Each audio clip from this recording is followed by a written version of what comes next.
everyone's outraged all the time. We're all offended all the time. We're looking for people to attack all the time. In comes Donald Trump into this thing. Now, you're a Donald Trump supporter, right? Yeah, I endorse Donald Trump. All right, you've endorsed Donald Trump. I believe you're the first Trump supporter that I've had on the show, so congratulations on that. I shared my feelings at the beginning about Trump, but before I give you more of my feelings, so give me, why is this working for Trump? Because it's working. Like him or not, this is working. Nobody's debating that. Okay, so when you have a reaction, you're going to have a counter-reaction. Here's the world we live in. You're a liberal. You're a reasonable guy. Okay? That's not most liberals. That's just not. Sadly, I'm with you on that. That's just reality. We've now taken God, who's dead. We don't have religion. We now have the religion of political correctness. The liberals have now turned it to a religion where, you know, I could say, well, you believe these things. Well, I think you're wrong. Maybe if we talk about it, I'll just get through to you. Well, now I don't even look at how you live. You make a bad tweet, you're evil. You think something about this, you're a bad person. You know, I always use an example of, you know, like a lot of people have Facebook drama by people who knew him. And this happened recently. So we know this guy, great guy. He's actually liberal. All these liberal friends. And he posted, you know, guys, I just think it's weird that Bruce Jenner now, like, is a woman and is Caylin Jenner. I just think it's really weird that you would want to do that. Right. And his friends were like, oh my God, you're a transphobic bigot. I can't believe you said this. They were texting back channel. I thought this was a good person. Yeah. You know, but it's weird. Right. This is a guy who you've only known to be a decent guy for all the time. He says something that probably a lot of people are actually thinking privately. Like, there's something, I don't want to say weird. I know trans people. Trans people are great people. I have obviously no issue with them. But somebody could say that, and that in and of itself doesn't make them a bigot. Well, I'm weird. You're weird. Why do you want to be on TV, right? Why do I have a podcast? Why do I troll the internet? Because I was bullied when I was 5, and I'm trying to make That's the whole thing. It's this concept that if you live a lifestyle that is deviant, deviant doesn't necessarily always mean bad. Weird doesn't mean a moral judgment. It just means, wow, that's out of the realm of my experience, right? A lot of people saw what I did early on before I caught on. I was like, no, trust me. Like, I know what I'm doing. But they're like, dude, you're on Twitter, you're just a maniac. What are people going to think? And I go, just trust. But if people said, Mike, I think that's weird. I think it's a waste of time. Maybe you're mentally ill. I would say, I get it. You're wrong. I get it. You know, I don't think you're a bad person for making that judgment. So a lot of times we want to now think everything is a character attack. When ultimately you're just saying, well, this is fucking weird. I don't really understand it.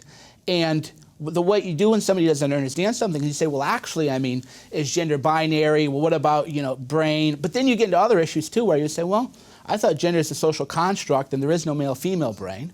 But if there's no male brain and no female brain, then how can I be a male body with a female brain? Right. And it's hard to extrapolate all that on Twitter, so instead people are just like, you're an evil person, you're a bigot, you hate everybody. Yeah, so the interesting thing, and then we'll get back to Trump, with the trans situation is that, you know, Caylin Jenner now, people are the left is turning on her now because she said that she's supporting Ted Cruz. And I've never watched any of that show, but I did watch the little 5-minute part where she was sort of defending why she's a Republican, and, you know, they're debating, and the people, you know, she's arguing with these housewives or whatever these people are that have no idea what they're talking about. But I've seen now people on the left turning on her because she has a different political view. So 2 months ago, she was a hero to them, but now you think differently politically, so now you're evil. And there's a danger there. Yeah, and I'll confess that I did watch the show for research. We'll call it research. Fair enough. And Caitlin's position was, hey, we're $7 trillion in debt. We should be able to use the same restrooms, but come on. Like, if the country falls, everybody's gone. You know, so it isn't even that the views are wrong. The views are just, hey, I'm focused on bigger issues. You know, what happens to a country if our economy collapses? Well, you're going to have a lot bigger worries than can you use a unisex bathroom. But people, you know, they don't want to see it. So what happens now is you get fixated on this marginal issue, this issue that only affects a real small group of people, and then you're not allowed to focus on any other issues, or else you're evil. So yeah, Caylin would say, well, I support Ted Cruz. Ted Cruz is wrong about this, but hey, we got really bigger issues, and that makes you a bad person. Right, so for the person that loves identity politics, this is like a real disconnect for them, right? Because they're like, wait a minute, you're trans, so the thing that you're supposed to care about most is trans, and here you have someone saying, well, actually, I care more about the economy or security or whatever it is. And identity politics, as I always say, it whittles us down to the point where if you jump out of that little box, people start freaking out. Well, here's what everybody says now. Well, as a white, straight, cis man, my experience is this. And well, as a gay man, my experience is this. And so we've taken this sort of personal narrative and now we treat that as like absolute reality. There is no issue other than your narrow slice of experience. And I think that is not, I don't think it's a fun way to live. I don't know why anybody would want to live that way. It's a very narcissistic, narrow view on the world where what you want to do is you want to think, well, there's a lot of us. We live in a pluralistic society.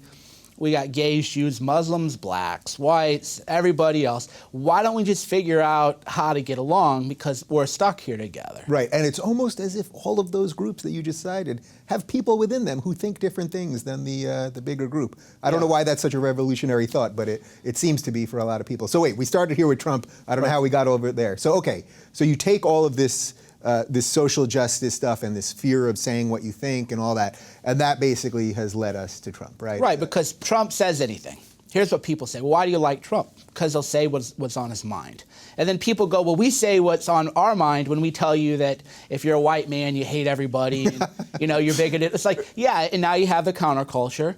The counterculture is, well, Trump is just going to say whatever's on his mind that's counter to your narrative. And people like that, people respect it. Okay, so I'm with you on that portion of that piece of Trump. I understand, I hate political correctness. The whole show has been devoted to fighting it. So I understand that portion of it with Trump, but I think you just said something interesting. He'll say anything. And that's where I see the biggest problem.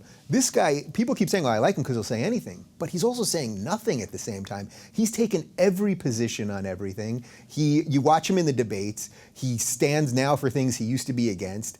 In many ways, he's actually for big government. He's certainly not a conservative, all those things. So is that enough for you? That's the part that I just don't understand. I get people are on it on the emotional level, but is that in and of itself enough for you to vote for somebody and be like, let this guy be the president? Okay, I'll talk about people first and I'll talk about me. So people first, everybody now knows people lie, okay? Obama said in the debates, 8 years ago, he was asked if he supported gay marriage. What did he say? Yeah, he didn't at the time, yeah, right? But he did. We all know he did. Right. We all know that Obama isn't a Muslim, or we all know that Obama's almost certainly agnostic. Mm-hmm. He's certainly not a Muslim. He's almost certainly not a Christian. We all knew in those debates that he supported gay marriage, but he couldn't say it. So now the ruse, it's all over. We know they're all liars. They're all scammers.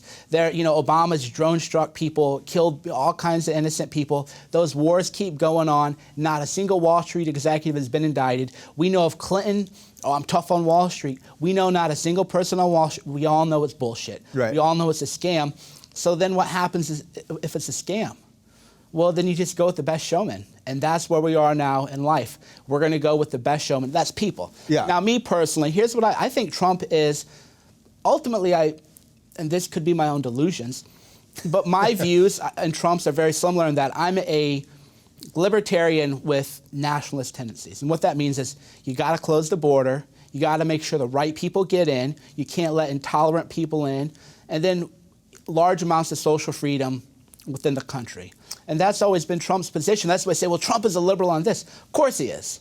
Of course he is. If you live in a society where people can kind of get along and you let in the right people, then you can be socially liberal. Right, but do you think that the ends justify the means? I guess that's where I'm struggling with this situation with him, because I think that ultimately, and this is what I said at the top of the show, if he got in, this is not someone who would respect any law that we have. I don't think he would accept that the executive branch, that the president is only 1/3 of the government. I think he would do whatever he wants. The example I gave is that, because he says anything, he said, well, when I'm president, Starbucks is going to put Merry Christmas back on their coffee cups.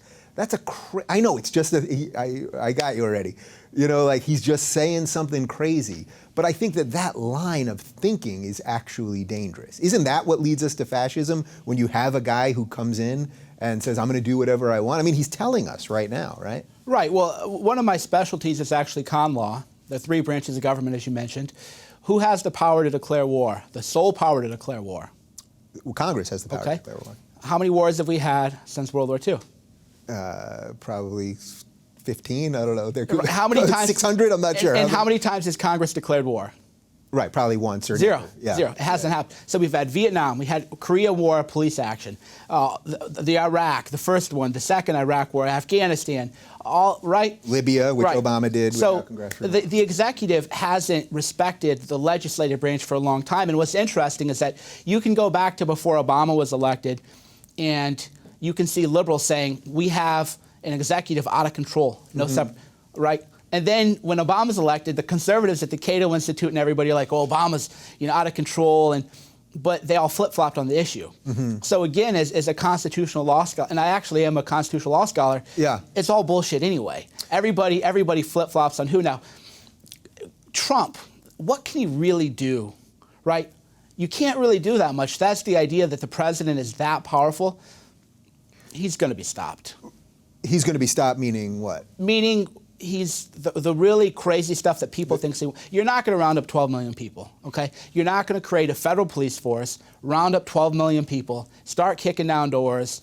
It's not going to happen. Right, and actually, I don't think that's really what he wants also, but he's saying it. That's what I'm saying here, that this idea, if you just follow the ideas of what he's saying, this leads us to a bad place. This is in no defense of the establishment, and I get it. I've given Obama shit on, right now, we're bombing Syria right as we sit here with no congressional authorization, so I get it. They all do this terrible stuff. But I think the through line of the Trump thinking leads us to a guy 4 years later who will be next. That's what I fear here. Who will be next? I don't know, right? That's the thing is, I wish I could see the future. But what if Trump actually does a great job? What if Trump actually takes on Wall Street? What if Trump does solve the problem with the border, which is a problem? Our social services are way overstressed now. We can't, anybody who's ever gone to an ER in California, talk to any ER doctor, it is a real mess. So what Trump is doing is he's setting a cultural tone. He's just saying, okay, we got to figure this stuff out, which is what we need to do, okay? Adults need to sit down at the table and figure out, okay, we have illegal immigrants, what are we going to do? Well, the path that everybody has taken is to say, well, yeah, maybe amnesty, maybe a path to citizenship, maybe this, and maybe we'll clear up the border, and maybe we'll do this, maybe we'll do that. Well, it's time to actually take an extreme position, because what happens, right? In negotiation, how much do you want? Well, I want $1 billion a year. You're out of your mind, but now you've anchored. And all this stuff is cognitive bias, persuasion, the anchoring bias, right? He's very open about this, by the way, about how he would negotiate. He always says, I'm just staking out something crazy. Right. So there have been all these studies that'll show, if I say, well, how many books do you think were in the Library of Alexandria? 20 million? Or 1 million. Well, depending on if I say, do you think there was 20 million or more, you'll say, well, I think there was 30 million, right? But if I say, well, do you think there was more than 1 million or less than 1 million books in there? You're going to be closer to 1 million, all because of the anchoring cognitive bias. So Trump is just creating an anchor, a really strong anchor point, and then from there, you work your way down. And most people don't do that in your real life. Most people, you think, okay, I want this job. Well, I better ask for a salary pretty close to what I think they'll give me. Ask for 50% more, right? Right. Because they're not going to say, well, you've asked for way too much. Well, you're just not going to hire at all. Now you've anchored a bigger number on them, and now you have a little bit of leverage, and then you work from there. So interestingly, what Trump is doing in a certain way is really what people on the left do, which is use feeling over fact.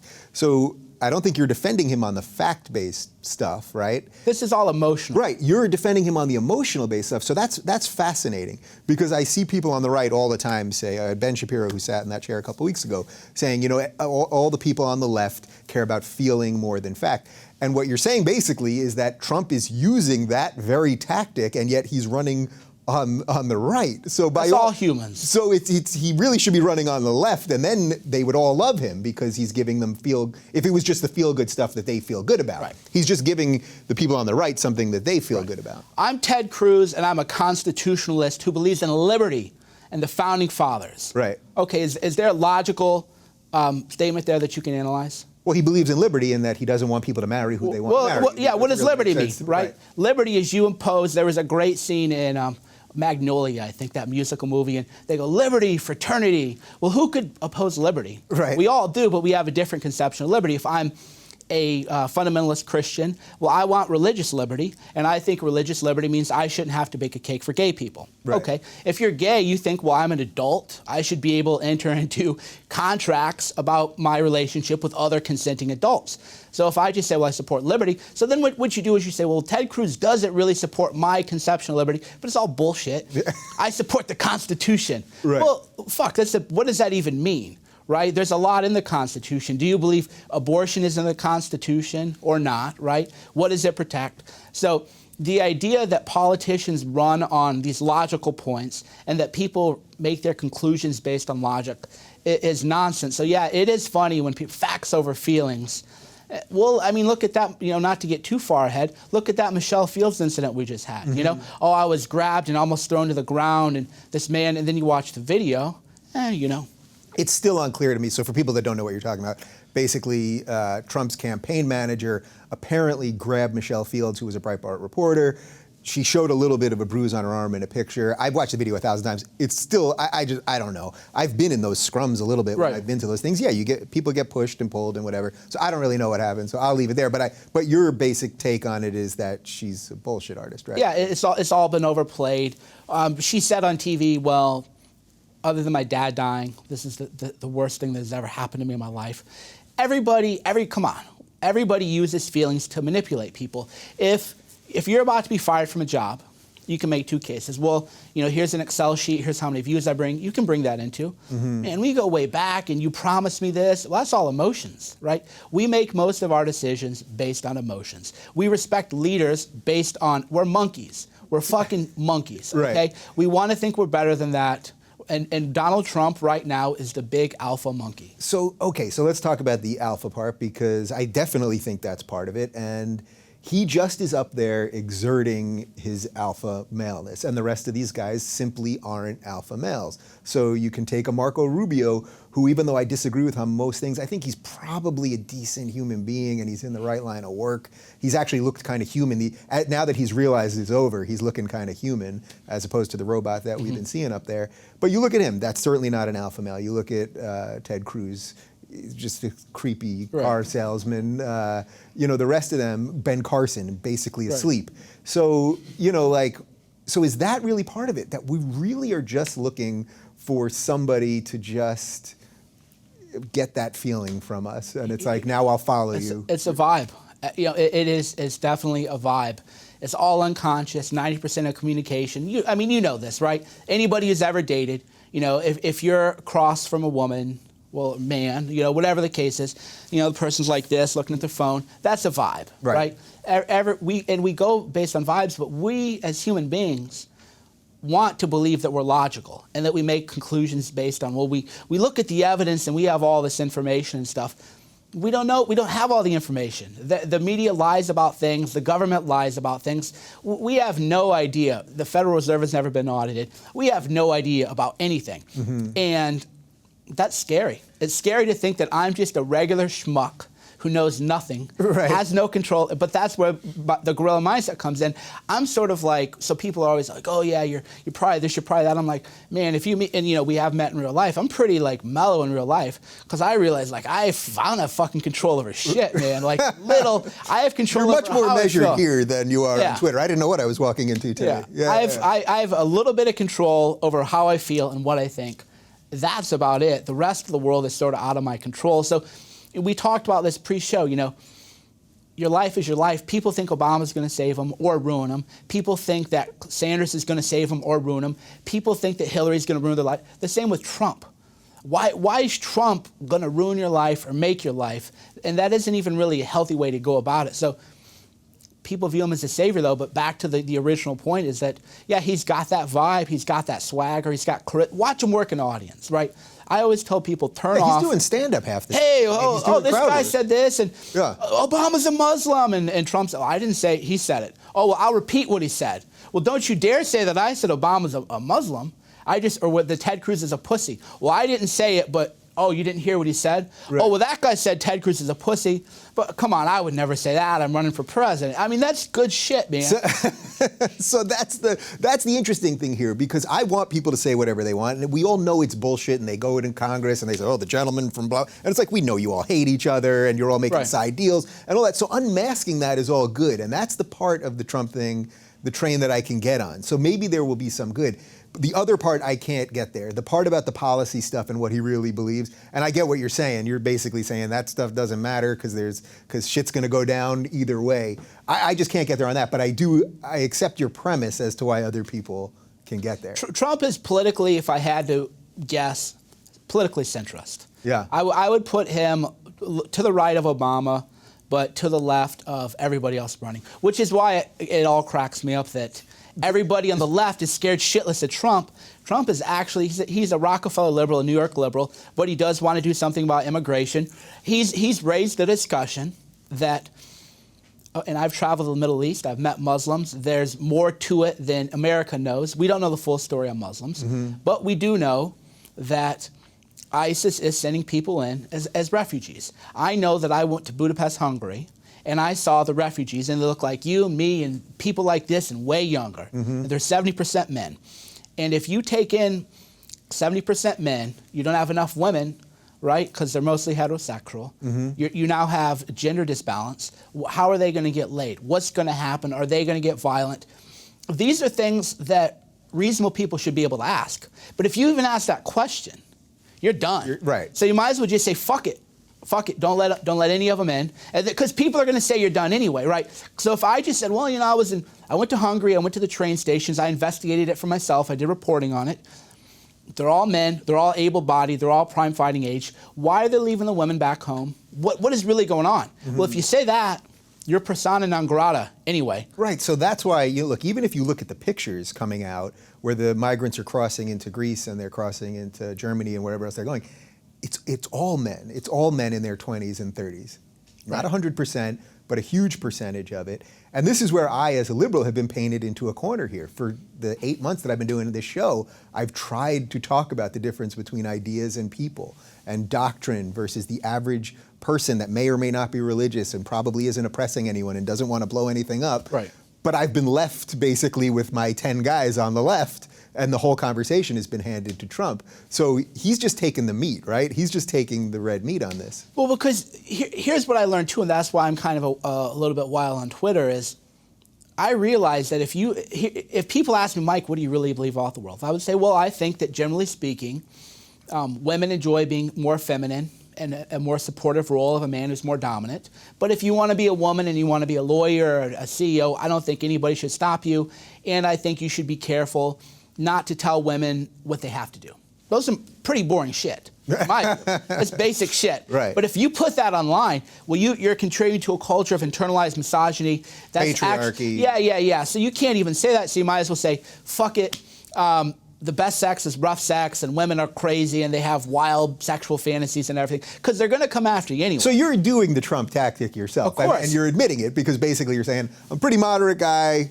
If women can do whatever they want to do, in my view, maybe they're better off at home, but they can do whatever they want to do. But when you're online, you're staking out this stuff because you just want to keep rattling the cage. Well, because they're going to come after you anyway. That's the thing, is feelings versus facts. People don't sit down and just have a rational conversation. Well, what do you really think about this? People have written about me before, written about my tweets. Nobody's ever said, hey, I read this tweet where he told a guy to go kill himself. What did you really mean? Well, the guy told to kill himself had actually tried to kill his ex-girlfriend, was at a rehab and burned a girl with cigarettes. Real bad guy, right? And he was a troll who wasn't really going to kill himself. He was doing the whole, I'm having a meltdown, therefore I'm mentally ill, because that's what you do when you do bad things now, right? You go to rehab or you claim mental illness, but nobody says, hey, what's the context, man? What's the backstory? So you realize, well, you might as well be a maniac. You put on a good show. The people love it.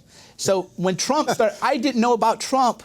That's the funny thing, and that's probably why I saw early on why he was going to do so well, is I watched one season of The Apprentice when I was in law school 10 years ago, right? So I didn't really know anything about Trump, and I looked at what he did, and I go, he's just doing what I do, but on a scale that is way bigger than I do. And what you're doing is you realize that, okay, what do people love? Men, women, drama. People love drama. People love conflict. Conflict is attention. Negative attention, positive, because you can take a hater and turn that hater into a lover, but you can't turn people who don't know about you into anything. Yeah, so you want to get maximum attention. Yeah, you know, I don't watch any reality shows. I've maybe watched 5 minutes of Survivor ever. I never watched American Idol, any of that stuff. The only reality show that I've watched is The Celebrity Apprentice. So, and this is, 5 years ago before he was running for president. So that, I guess, says it right there. There is something about him. You're not going to convince me to vote for him by the end of this, but that I can understand the logic of it. And I thought also that, having someone on that's a Trump supporter would be interesting because everyone's just screaming at each other, right? So we should the media would love us to be sitting here screaming at each other. That would help the narrative, right? Yeah, it would help the narrative. I would get a lot of interview requests. I used to. They stopped calling me. They don't email anymore because they talk to me like, well, wait a minute, they want me to play a pro wrestling character. This is what the media wants. and that's why I do it a little bit online because I realize, like, okay, I grew up watching 80s pro wrestling. I'm just the heel. I'm the bad guy. Right. I might as well be Ric Flair, the $1 Million Man. I might as well just be, because they're going to make me one anyway. As Mike Tyson said, I could speak to you all eloquently, but you're going to call me a fucking rapist anyway. So I might as well, right? Just be crazy. Now let me think for a second. Jake the Snake Roberts was my favorite wrestler. He was in a the good 80s. one. Yeah. He was a good guy, but didn't have many friends on Yeah. his side. So I feel like maybe that was the right guy for me. Yeah, exactly. Yeah. But think about it, right? Think about Trump. How hard is a media game, right?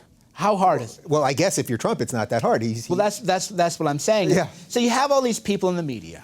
You have a personal brand, I have a personal brand. But you'll see some guy, that have a job at the Washington Post and say, Trump doesn't know what he's doing, he's an idiot. I'll go on the guy's Twitter account, and I'm like, dude, you write at the Washington Post, and you have like 1,500 followers. Like, I have 31, and it's all organic following. I sell more books than these guys and everything, because I know who does what, because you can look at Amazon sales ranks, and I'm like, you don't get it. The media game is hard. Trump is winning it. So maybe instead of saying, well, this guy's evil, why don't you just take a step back, breathe, and say, well, what is he doing? And then say, well, why is he doing it? So that's interesting because I've noticed in the last few days since the rally at Chicago that got canceled that the media definitely, I hate using the phrase the media as it's this monolith, but the mainstream media and even a lot of the online stuff, they've really doubled down now on Trump is evil and all that stuff. Now, again, I started this show by giving a litany of reasons why I'm not voting for this guy. But I think that every time BuzzFeed puts out an article saying why he's evil, or every time Politico does it, or especially anything that's on the left, right, so New York Magazine or anything, I think they're just strengthening him. And what I don't understand is, do you guys not understand Psych 101? Did none of you go to college? Because all you're doing is making him stronger. Okay, so most of them don't understand it, but some of them do. But ultimately, we're all in a big media matrix. Okay, I'll uncover a media hoax, and then the next day, I'll be like, oh yeah, I read this article, and the whatever that I just said yesterday is a piece of shit. And now I'm saying, well, this is an interesting story on this. So we're all kind of caught in the matrix. And in that regard, the savvy people know that they are ultimately building his brand, but they're getting clicks. But they're getting views, and that's what they want. So we just all deserve the bullshit that Pretty we get much. At the end of the day, right? Because everything, I know for a fact that if we did this show a little bit differently, so, in the YouTube game, for example, if we titled things a little differently, we could double our clicks like that. And I've had many meetings with my guys, and I'm just like, I'm not going to do it. I just don't want to build something in that way. But plenty of other people are. So we all deserve the crap that we're getting because we're building the crap. Yeah, I tried to have a debate with the guy once, and we had a real civil talk just like we're talking now. And then the YouTube thing went on, and he's just blah, blah, blah, blah. And I thought, are we going to scream at each other? But that's what people want. Yeah. That is what moves. So everybody screams at everybody. Everybody online is just saying, well, you're an MR men's rights activist, evil this, you're evil this, well, you're evil feminist, you're an evil that. That's what people want. But then it becomes, you as an artist, you have to find your own integrity. And my integrity, and I think Trump's integrity too, is I ultimately have a very good message. I wrap it up in drama, conflict, and all that other stuff. But smart people see through it. Right. They can kind of say, okay, I kind of see what's going on. I see through the theatrics. Trump is somebody who cares a lot about America, and he does what nobody else running does. Okay, we are Americans. We have the right to have an identity as a nation. We have the right to have a culture. We have the right to say, You as an American, I care more about you than I care about people in China, Bangladesh, Romania, Nigeria. Nobody else is saying that, and that's where nationalism comes in, and that's another reason that he's doing well is it's this idea that, yeah, I'm an American. You don't hear that much now. A lot of people, even the sort of chattering class, the so-called intellectuals, would say, well, nationalism's bad, and you're part of a global society. You think you're part of a global society, but go travel somewhere, and you'll find right away that they don't think you're part of a global society. So is that why his slogan even, Make America Great Again? First off, everyone wants things to be great, so that's good. But also throwing the word again in there implies that we lost something great. We're going to get that thing back, versus Bernie's, which is a future to believe in. Yeah. So Bernie's not talking about getting a feeling back. He's saying, well, something out there is pretty good. And Trump's going, we lost some shit. So it's just about which part of the brain these guys are talking to, right? Trump packs more information in a slogan or a tweet than anybody else does. He jams in a lot of those words. So yeah, make America great again. If you're in advertising or marketing, that's aspirational. You know that if you're in marketing, you want to be an aspirational good. Trump is an aspirational. This is what pisses me. This is all fucking marketing. Yeah, you know, how can all these people who claim they know marketing not just sit and say, okay, Trump is running an ad campaign. Trump is an aspirational good. Trump is saying, make America great again. That's an aspirational slogan. And it's tying on nationalistic feelings like America. And make is a very sort of can-do word, and Americans have a can-do attitude. I mean, the guy wrote a book about it, right? He's just doing what's in his book. Right. So this stuff used to sort of, that's where I have to use the guerrilla mindset. It was like maddening. I'm like, you are intelligent people. You can't just analyze this. But again, that's because that's my own weakness in thinking that people are logical. If you're logical, you would just sit down and say, okay, here's what Trump does. You read his tweets. Many people have said that I'm the greatest man in the world. Well, what has he done there? Well, social proof, many people, because we are monkeys. Well, if many people think it must be true. He's not bragging because he's not saying that. That's what many people are saying. So a lot of times you could just sit down and look at Trump's tweets, read them, and really see them. This guy uses language well. So they go, he's an idiot, he's a buffoon. And I say, no, you're the fucking buffoon. Because I can explain it just very logically. He uses social proof, he uses cognitive biases. In college you learn the logical fallacies to make good arguments. Well, what if you're a sophist and you take the logical fallacies to trick people, to be a sophist, right? Maybe you're not dumb. Maybe you're the smart guy, because the reason that you learn to analyze logical fallacies is because we are lazy thinkers and fallacies work. It's just a good way of manipulating people, basically. So maybe, people are like, oh, if you use a logical fallacy, you're stupid. Maybe. But if you're using a logical fallacy, you get people to draw false inferences. Marco Rubio's in a phone party. Well, I haven't said anything. But Marco Rubio said that he was in a phone party. Well, I'm now using the fallacy of getting you to draw a false inference. Right. That it must have been some gay thing, and is he really in the closet? Well, I didn't say that. Yeah. Right? You've said it. Yeah. I mean, I get it. I fully get what you're saying. It's such a dangerous, slippery slope, and some people are going to play the game. So I guess that's what it is. People are angry at him because he's playing the game at a higher level.